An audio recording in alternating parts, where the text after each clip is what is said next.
Those strange-looking women that I'm about to. Who are they exactly? Oh, my one thing pay ni ọmọ onílẹ̀. Tó bá débi kan tó bá gbọ́ ọmọ onílẹ̀. Those women, are daughters of the founders of this association. Since I got entangled with you, tell me, I've been struggling. How dare you say that to me? What did you bow to? Excuse me. We have been played. Today, we have been played big time. Today. Chief, why did you do this to me? Why? What did I do? It's over for you. It's over for you, I swear. It's over for you! Okay, so does this particular scene make you remember a particular politician from the Southwest? There is a particular politician that used to do this. Don't mention the name, or please don't just mention the name of the politician, but you know it, right? If you don't know it, well, maybe you should ask around. Which politician loves eating bole on the road? I actually love where this is going. I love the direction they are taking the series now. Because you will see that Femi lost money. Abi lost money to politics. And now hey, God I beg. Imagine somebody give you 500 million naira now. What is that going to do for your life? What is that going to do for you? How easy will things be for you? Now what I'm expecting to see is that two people that are broken are now going to come together. And when they come together, they are going to forgive each other. Now what I'm praying for is that they have not lost too much, that they have not lost too much, so much that they will now not be able to find their way back together.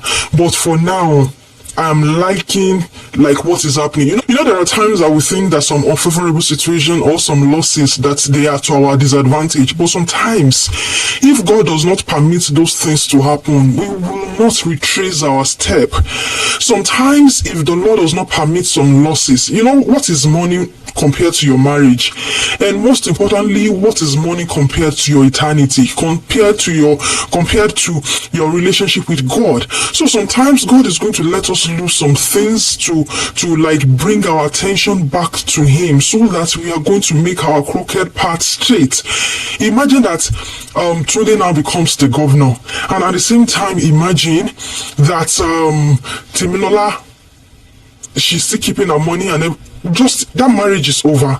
Now Tunde has already cheated on his wife with that personal assistant, you know, that beautiful woman. I don't know, do you recognize her from Copper's Lodge? Yeah, she was there. She was Mr. Femi's fresh bred baby girl, Anita, right? Now, they already had something together. Femi already cheated on his wife. So now the question is, how low can you go? They're already sinking lower and lower. So this loss now, I believe, is going to bring them together. Another thing that I'm looking forward to see is the reaction of Dolly when she knows that she has been scammed, and reaction of Damilola knowing that the same man scammed her twice. You know, they used to say something that fool me once, you're lucky, but fool me twice, then I'm the fool. So, Damilola is actually the fool now because the same man scammed her twice. That is what is going on with her right now. And I want to see what she's going to do. And also, if they are able to prove, because that is a lot of money, I want to see Economic and Financial Crimes Commission, EFCC or ICPC sweeping in on the case and actually declaring that guy, Femi, disqualified from the race, because is a scammer. How can a scammer become the governor? And you see that Mr. Chairman, that party chairman, that man is so wicked. He's just collecting money. What type of party did he plan for 50 million naira? What type of party was that? It was so wicked, and it was so unfair on Tunde. But if this is not happening, I believe that marriage may not come back together. So, and like I said in the last episode, in case you're saying that the Lord is calling you into politics, listen to that conversation that Mr. Abraham Johnson, and the opponent of Tunde, had with him. You can't be comfortable in the valley and expect to conquer the mountain. No, sir. The mountain will conquer you. So what makes you think I'm in the valley? Where did God reveal Himself to Moses? It wasn't in the valley, it was on the mountain. And so those who will conquer the mountain of government must climb that same mountain that Moses climbed. And that is? The mountain of revelation. only then can you contend with the magicians in the palace. If you dare go to Egypt in your strength and wisdom, Pharaoh will mess you up. About mountain of influence. Who called you to it? It is not enough to, I just want to help people. No, don't just. You are a child of God now. You can't just do something. You can't just decide to take a mountain, but you need to take a place where the Lord has set for you, because that is where God's grace and God's mercy will rest for you. So if you ignore God's mercy, you ignore His grace, and you now decide to go to a place that He did not send you to, you see what is happening to today is very small compared to what will happen to you. And we've had stories of a lot of people that, unfortunately for them, they even won election. I said unfortunately because if they had not won, they would have been able to retrace the step back, but they won and they lost whatever it is that is their relationship with God. They lost it. They lost their conviction, their Christian life. A lot of people now, after you have spent maybe 4 years, 5 years, 8 years in politics, you now come back and you can no longer even talk to God because you've served the devil.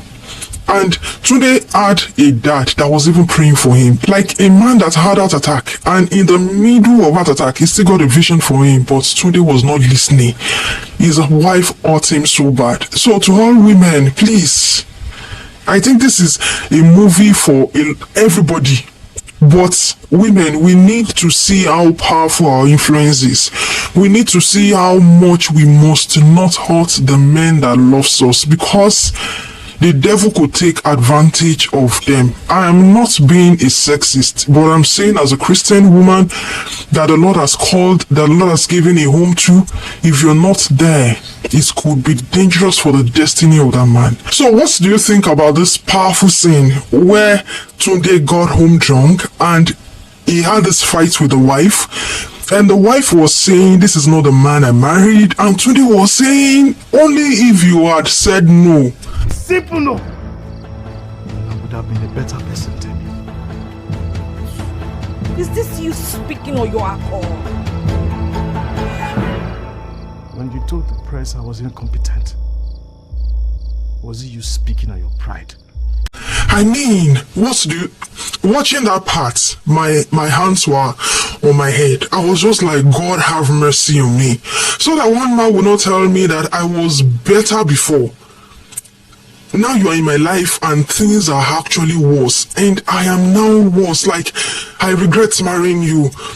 Like, my life would have been better if you're not my wife. God, that was so deep and that was so profound. I was just like, this is something that no woman should want to hear. And looking at this series, if you watched the episode that I dropped last week, I said it's there too, that I am beginning to dislike Damilola, or that I was beginning to dislike her, and now it is confirmed I don't like her. And she gave me a reason not to like her, or she has given me different reasons. Because come on, I know that Tunde may not be a perfect person, but this Damilola is making it so easy not to like her.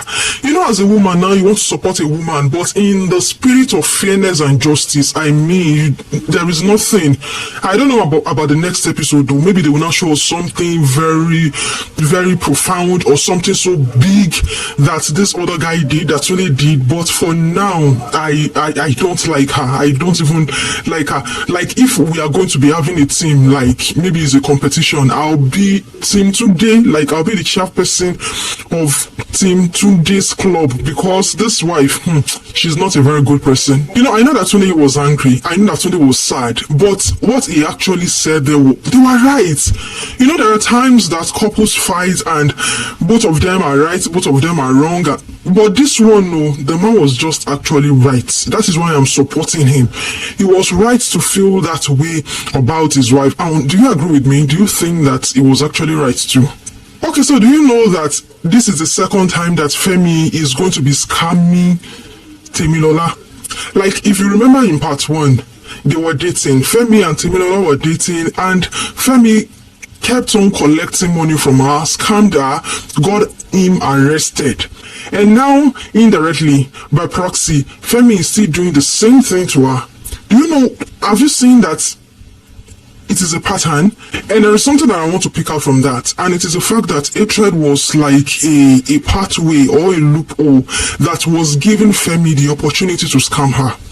Like in part 1, Damilola was so full of hatred. She just wanted to know who killed her dad, who killed the parent, and she would do anything to get the person. And unfortunately for her, that was what the devil used, or that was what Femi used to scam her. And now she's like full of hatred against her husband. She detests her husband. She's bitter against her husband. And Femi still used another person to scam her. So that is to tell us that a lot of times we don't see the pattern. We don't see that when we are full of hatred, when we are full of bitterness and anger, when we are full of even sin, there are things that the devil will steal from us, but sometimes it's going to blind us from seeing the pattern. A lot of times the devil he works in pattern, but we're just not paying attention. Now imagine that Damilola was not angry with her husband when Dolly was presenting that business idea. Imagine that she was not getting jealous and arrogant. Do you think that she would have fallen for Dolly so easily? Do you think that she would not have thought, she would not have analyzed the situation well as a businesswoman to be able to make an informed decision? But because she was full of hatred, but because she was full of arrogance, she fell into that trap. The Bible says that two are better than one, for they will get a better reward of their labor. And the Bible says that two will come together and they will become one. A man will leave his father and his mother, he will come together, join with his wife, and they will become one. And now when the two that became one, they are now splitting up, they are no longer together, that is going to leave them vulnerable. And in this case, that left Tunde vulnerable, and now it is leaving the wife Damilola vulnerable too. There is no way you are going to split up what God has made one, and there won't be loopholes for the enemy to actually come in. Now I believe that there could be things that happened that made Damilola to say, no, I don't believe in your leadership, I don't believe in your vision anymore, I want to run my own things. But the disadvantage is that your own may actually go in the process. There are a lot of people, a lot of even ministers, a lot of believers that instead of them to work together with their spouse, instead of them to compromise, they are not doing that. But what are they doing instead? They are fighting. They are competing instead of complementing. And at the end of the day, look at what happened. Okay, hear what Damilola said about the governorship ambition of her husband. Tunde, a governor. How can someone who is poor at managing his company and his family successfully run a state? I've never seen anyone who enjoys basking in his own fantasy. Like that fool everyone calls my husband. See, if he ever becomes governor, I promise you he will run this state down, just like he ran his company down. I mean, Damilola could actually come out now and just scatter the whole campaign, but unfortunately the campaign has ended anyway. So thank you so much for watching this video. What are those things that you agreed with, and what are those things that you disagree with? Let me know in the comment section below. And what lessons have you learned so far? I would really love to know. Till I come your way again, continue to thrive in the hands and the presence of the Lord. He loves you forever. Bye.